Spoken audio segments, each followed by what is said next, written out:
make chicken tandoori for dinner. Give me the list of ingredients and get them.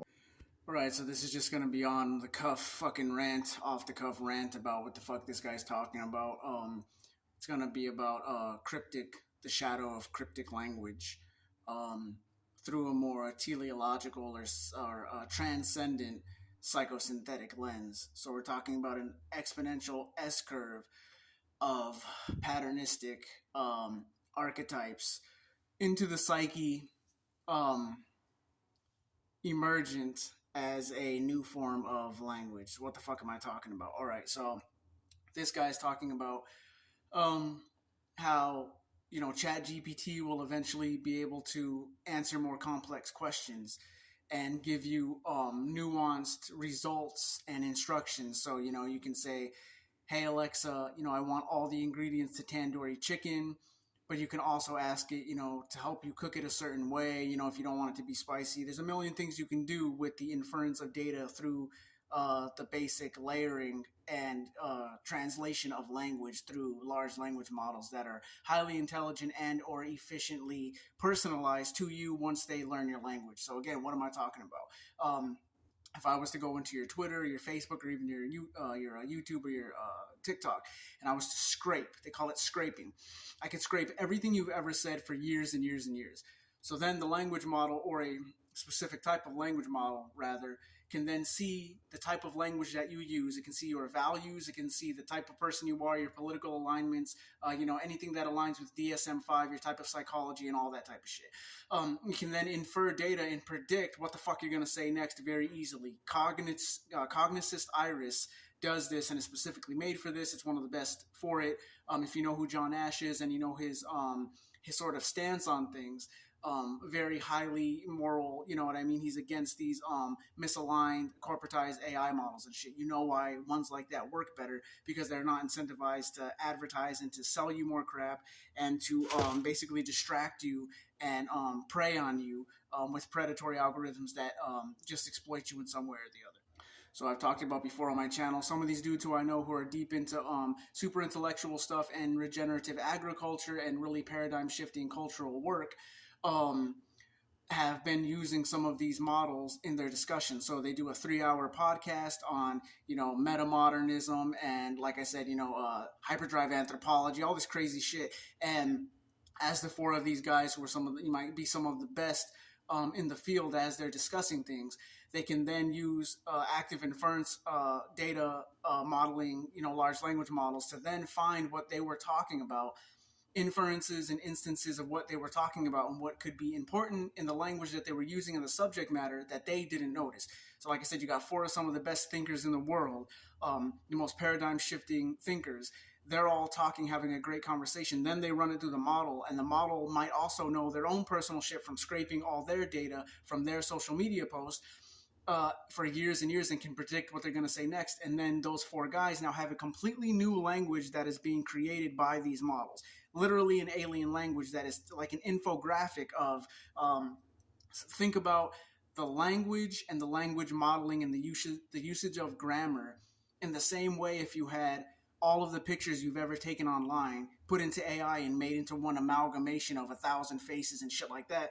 It's the same thing, but with language and the things we talk about and the morality and philosophies and everything that means something to us interpersonally, but through a language model telling you what is or isn't important, or what could or couldn't be important to the dynamics of, like I said, 4 people or 10 people or 30 people or 1,000 people all talking. You can find instances of language and references and infer data and predict things and recommend new things. It can recommend everything from a book to, like I said, some fringe philosophical concept. So I'm saying all that to actually talk about something else, which is the shadow of a lot of this stuff. So in that, you will have the emergence of the uses of cryptic language, just like you always do in certain niche groups that emerge, that especially in counterculture. So the Earth Species Project is doing that same sort of thing, but with animals. So they are mapping the language of animals from whales to birds to monkeys. They're able to translate and map the language very easily through AI models.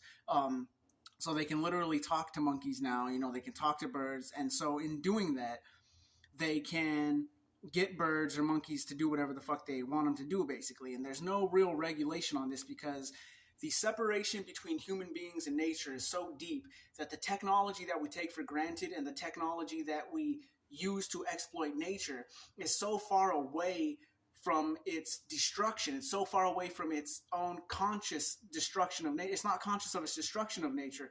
It's so far away from that same industrial technology that we've used is now giving birth to the computers that give birth to the large language models that then give birth to a uncontrolled, unregulated usage of the mapping of the language of nature itself. So the guy who's one of the main guys behind the Earth Species Project said that he realized that they could talk to whales. So there's a certain spot in the ocean where it's like an internet thing where there's a certain spot in the ocean where if he sends out a signal, it travels. It's like an echo chamber. It travels all the way across the fucking ocean, right? So he realized that if they mistranslated something for the whales, they could kill countless whales. They could cause a whale die-off simply by sending out a whale signal, like the echolocation type noise that whales use. They have that language now, but when the computer models are modeling it, it also comes up with mutated language that comes up with new words and concepts for the whales. So if he makes a mistake and says the wrong thing in that space, it could ripple across the ocean and cause whale die-off completely by accident. Now, that's just one case that he realized this. You can imagine what a hacker or a troll would do with that if they just wanted to fuck around and be evil.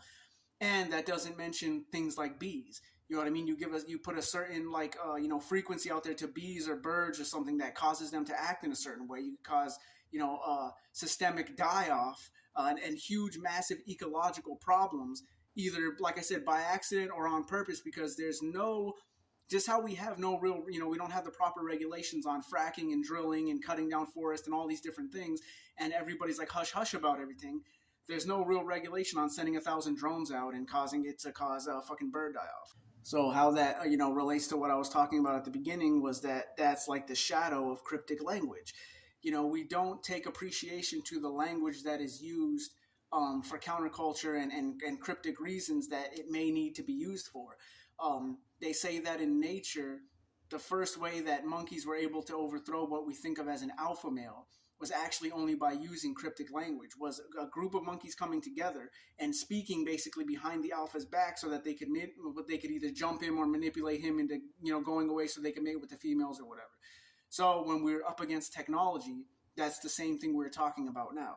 It's groups of people who are battling misaligned AI from the massive corporations that literally just wants to see how many ads it can show you. Like, oh, let's put Neuralink in you and sell you Apple fucking ads. It's ridiculous. You know what I mean? While we have a war going on, wars going on and emerging while people are starving, while the water's not clean, while the environment's being destroyed. So like I said, to me, the shadow of all of that, the shadow of our decadent dismissal of the importance of the use of our language and our words and our collaborations, the shadow of that is emerging in the fact that we're going to have this rapidly, advancing and decentralized, approachable, and usable, user-friendly technology that could easily disrupt nature's functions, even through, like I said, an accident of the use of mutated language, beamed out to whales in the ocean or put in a way that it causes systemic die-off in nature. Either by accident because we're so careless with what we're doing, we don't understand what this powerful nature, the powerful technology can do to how sensitive nature's interdependence and coexistence is, or we'll just think that everybody's going to be fine and just using it for fun and using it for the positive reasons, not thinking that somebody could easily use it for terrible things.